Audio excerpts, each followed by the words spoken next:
तो पार्ट 18 की शुरुआत एक प्रेस कॉन्फ्रेंस से होती है जहाँ पर जिंची को मार्लिन कंपनी का स्पोक्स पर्सन अनाउंस किया जाता है। तो वो लोग कॉन्ट्रैक्ट साइन करते हैं, जिसके बाद प्रेस मीटिंग होती है। तो रिपोर्टर्स उससे उसके एथलीट करियर के बारे में सवाल पूछने लग जाते हैं, जहाँ उससे उसके सक्सेस स्टोरी के बारे में पूछा जाता है। अपने इस ड्रीम को पूरा करने के लिए उसे बहुत कुछ सेक्रीफाइस करना पड़ा, इवन उसका प्यार भी। अब सोंगहाओ तो ये सब सुनकर थोड़ा अनकंफर्टेबल हो रहा था, क्योंकि चिशी भी यहीं पर थी। तो प्रेस मीटिंग खत्म हो जाती है तो सोंगहाओ चिशी और जिंची के साथ वापस आने लगा था। अब चिशी तो जिंची की फैन ही बन चुकी थी उसके सक्सेस स्टोरी को सुनकर, इसीलिए वो जिंची को एक फोटो खिंचाने की रिक्वेस्ट करती है। तो सोंगहाओ उनका फोटो खींच देता है। तो यहाँ जिंची सोंगहाओ से कहती है कि अब तो मीटिंग भी खत्म हो गई है, फिर क्या हम अभी बात कर सकते हैं। जो सुन सोंगहाओ तो फिर से अनकंफर्टेबल होने लग जाता है, इसीलिए वो उससे कहता है कि अभी क्या बात करनी है। तो जिंची बताती है कि वो कल चंचन से मिलने के लिए गई थी और वो तो इन 3 सालों में काफी बड़ा भी हो चुका है। मैं उससे 3 साल से नहीं मिली थी एंड फाइनली इतने सालों बाद मिलकर मुझे बहुत खुशी हुई। अब ये सब सुन चिशी तो हैरान होती है, लेकिन जिंची तो सीधे सोंगहाओ के करीब आकर उसका हाथ पकड़कर कहती है कि मैंने तुम्हें भी बहुत मिस किया। जो सुनकर चिशी तो टोटल शॉक्ड रह जाती है। अब जिंची उससे और कुछ कहने ही जा रही थी, मगर चिशी से इससे ज्यादा देखा नहीं गया, इसीलिए वो उसका हाथ छुड़ाकर कहती है कि एक्सक्यूज मी मिस जिंची, शायद मैंने अपना इंट्रोडक्शन आपको नहीं दिया, मैं सोंगहाओ की वाइफ हूँ। जो सुन जिंची तो शॉक्ड हो जाती है। तो उससे पूछती कि क्या तुमने शादी कर लिया। तो सोंगहाओ चिशी का हाथ होल्ड करता है, कहता है हाँ हमारी शादी हो चुकी है। तो जिंची उसे शॉकिंगली पूछती कि फिर तुमने शादी कब की। लेकिन सोंगहाओ उसकी बात को इग्नोर करते हुए कहता है कि आज वो जल्दी में है, इसीलिए अभी उन्हें जाना पड़ेगा। ये कहकर वो चिशी को लेकर चला जाता है। वहीं जिंची तो हैरान रह जाती है। अब सोंगहाओ चिशी को इस बारे में कैसे एक्सप्लेन करे यही सोच रहा था कि चिशी उसे कहती कि अभी लिशन ने उसे कॉल किया था, इसीलिए उसे अभी मिलने जाना होगा। तो ये बहाना देकर वो चली जाती है, क्योंकि वो अभी बहुत बड़े कंफ्यूजन में थी और वो अभी सोंगहाओ के साथ ऑकवर्ड मोमेंट को फेस नहीं करना चाहती थी, इसीलिए वो लिशन को कॉल करके बात करने के लिए बुलाती है। वहीं सोंगहाओ भी समझ चुका था कि चिशी को जिंची के साथ उसके रिलेशनशिप के बारे में डाउट हो गया होगा, इसीलिए वो जुन को बात करने के लिए बुलाता है। तो चिशी लिशन को सब कुछ बताती है जो कुछ थोड़ी देर पहले जिंची ने किया। जो सुन लिशन तो हैरान होती है। अब लिशन को तो फुल डाउट हो गया था उन दोनों पर, लेकिन चिशी तो अभी भी सोंगहाओ की सपोर्ट में ही थी। पर कहीं ना कहीं उसे भी लग रहा था कि पास्ट में जरूर इन दोनों में कुछ ना कुछ तो था ही। इवन उसे तो अब ये भी डाउट हो रहा था कि जिंची ही चंचन की बायोलॉजिकल मॉम है।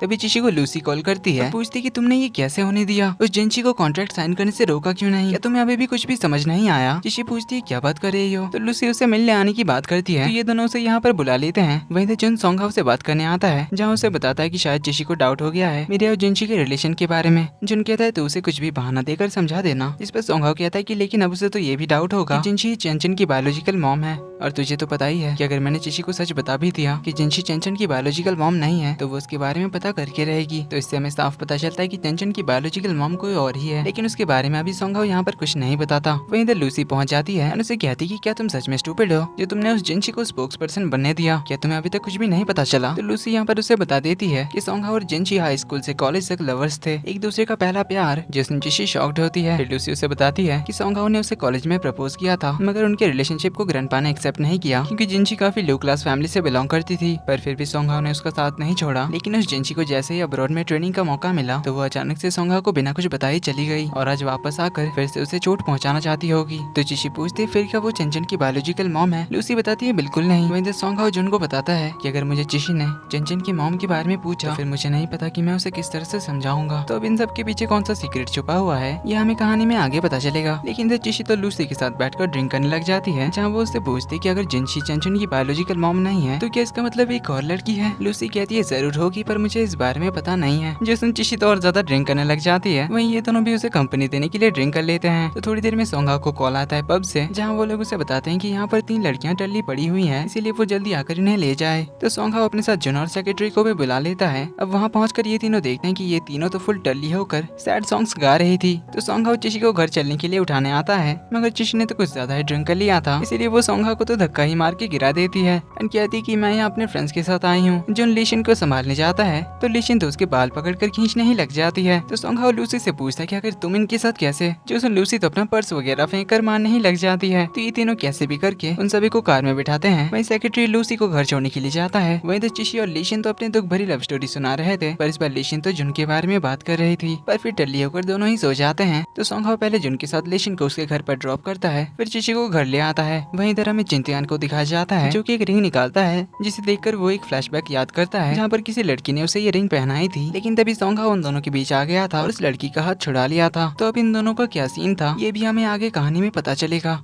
तो चिंतियान जिंची को कॉल करता है और कल माओलिन कंपनी में आने के लिए कहता है क्योंकि उसे उसके साथ कुछ डिस्कशन करना है। अगली सुबह चिशी काफी देर तक सो रही थी, वहीं सोंगहा उसके पास बैठा हुआ था। तभी उसे ऑफिस से कॉल आता है जिससे उसे पता चलता है कि चिंतियान ने सोंगहा को कुछ बात करने के लिए बुलाया है। तो उधर सोंगहा कॉल में बिजी होता है, वहीं इधर चिशी की नींद खुल जाती है फोन की आवाज से। अब उन तीनों ने रात को एक ग्रुप बना लिया था जहाँ पर तीनों एक दूसरे से बात करने लग जाते हैं कि आखिर वो लोग अपने अपने घर कैसे पहुंचे। लूसी के पूछने पर ये दोनों बताते हैं कि उन्होंने तो उसे नहीं छोड़ा। तभी लूसी को उसकी मेड बताती है कि सोंगहा का सेक्रेटरी उसे छोड़ने के लिए आया था। वहीं लेशिन को लग रहा था कि शायद वो खुद ही घर वापस आई थी। तो चिशी उन्हें कहती कि शायद उन तीनों ने कल बहुत ज्यादा ड्रिंक कर लिया था, जिसमें लूसी को तो बिलीव नहीं हो रहा था। और टाइम देखने पर वो जल्दी से ऑफिस के लिए निकल जाती है। वहीं इधर ये दोनों भी अपने अपने काम पे जाने के लिए तैयार होते हैं। वहीं इधर चिंतियान सोंगहा से बात करने के लिए आता है जहाँ वो उसे उनके ब्रांड की मार्केटिंग को लेकर बात करने के लिए आया था, ताकि जिनसे उनके मॉल वगैरह की एक्टिविटीज में पार्टिसिपेट करे, जिससे उनका सेल्स बहुत बढ़ेगा। इसीलिए वो उसे इस बारे में जिनशी से डिस्कस करने के लिए कहता है। इसीलिए सोंगहा को उससे मीटिंग करने के लिए जाना पड़ता है, लेकिन वो तो यहाँ पर अपनी पर्सनल बातें ही करने के लिए आई थी। जिससे सोंगहा वहाँ से जाने लगता है, मगर जिनशी उसे बस 2 मिनट उसकी बातें सुनने की रिक्वेस्ट करती है। तो सोंगहा उसकी बात सुनने के लिए मान जाता है। इस पर जिनशी तो उसे पहले अपने कॉलेज दिनों के प्यार व्यार के बारे में याद दिलाती है। देन उसे बताती है कि उसके जाने का एक रीजन था, क्योंकि वो एक गरीब फैमिली से बिलोंग करती थी, जिसके मॉम डैड डेली वर्कर्स थे। तो उन्हें हाई स्कूल में दोस्ती से प्यार हुआ, फिर कॉलेज में आकर ये दोनों रिलेशनशिप में आए। पर जिनशी के बारे में सभी लोग बुरा भला ही कहते थे, इवन ये भी कि वो सिर्फ उसके पीछे पैसों के लिए पड़ी है, जिसमें जिनशी को बिल्कुल भी अच्छा नहीं लगता था। इसीलिए जब उसे अपने बिलियर्ड्स के स्किल्स के बारे में पता चला, तब उसने उस पर बहुत मेहनत की और स्नूकर टूर्नामेंट जीतना उसका ड्रीम बन गया। तो वो इससे सबको प्रूफ करना चाहती थी कि सोंगहा के लिए उसका प्यार पैसों के लिए नहीं था, और वो इसी में अपना करियर भी बनाना चाहती थी, आगे से कोई भी उसके बारे में कुछ भी बुरा ना बोल सके। इवन उसे अपने पेरेंट्स को भी सपोर्ट करना था, जबकि सोंगहा ने प्रॉमिस किया था कि वो उन सबकी रिस्पॉन्सिबिलिटी लेगा। मगर तब जिनशी नहीं चाहती थी कि वो उसके लिए बोझ बने, इसीलिए वो अपने दम पर अपना सक्सेसफुल करियर बनाना चाहती थी। इसलिए जब उसे अब्रॉड से ट्रेनिंग का ऑफर आया, तो वो अपना करियर बनाने के लिए चली गई। मगर सोंगहा को तब इससे बहुत हर्ट हुआ था, क्योंकि जिनशी ने उसे बिना कोई एक्सप्लेनेशन दिए चली गई थी। तो इसलिए जिनशी अब उससे माफी मांगती है उसके लिए, मगर सोंगहा तो अब मूव ऑन कर चुका था।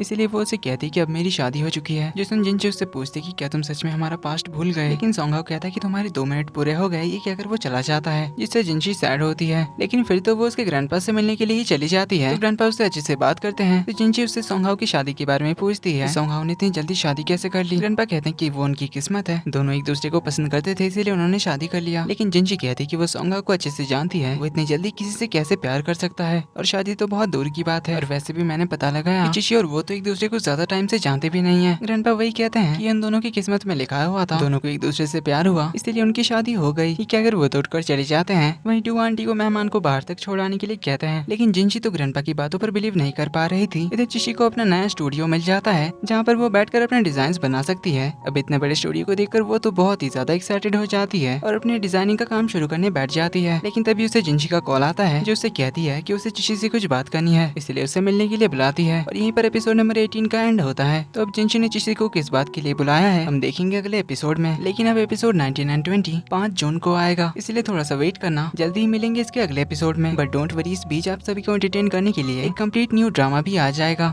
इसीलिए वीडियो पसंद आए तो वीडियो को लाइक कर देना, चैनल पर पहली बार आए तो do subscribe and hit the bell icon, ताकि आने वाले एपिसोड आपसे मिस ना हो। मिलते हैं अगले एपिसोड में, तब तक के लिए take care and bye bye and thanks for watching.